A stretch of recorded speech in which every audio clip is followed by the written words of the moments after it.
This is an acrylic test stick. This is from Hygiene. You can get them in different colors, there's white ones.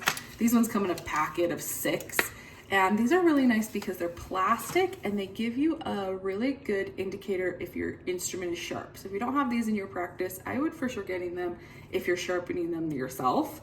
And what you do is you use this to check the cutting edge. So how to use it is you're gonna make sure you treat it just like a tooth. So have a fulcrum on it somewhere, the top or the side somewhere, and you're gonna use it with your instrument. You wanna make sure you make a 70-degree angle with your instrument like you're working on the tooth, and then you're gonna put pressure like you would a calculus removal stroke and pull up.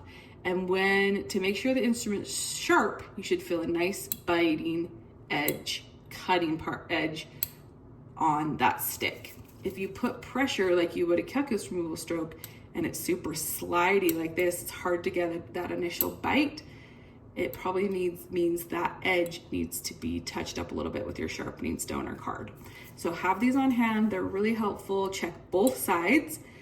The biggest things, again, make sure you're testing the last tip third or toe third, that's where you're gonna be using it. And then make sure you're making that 70-degree angle like you would in real life to remove calculus off your tooth. Now let's test Gracie. So Gracies are a little bit different, right? With a universal, you're gonna make this 70-degree angle. But when you're testing your Gracie, you wanna make sure you're keeping that terminal shank and the test stick parallel like you would on the tooth. So this is a 13-14.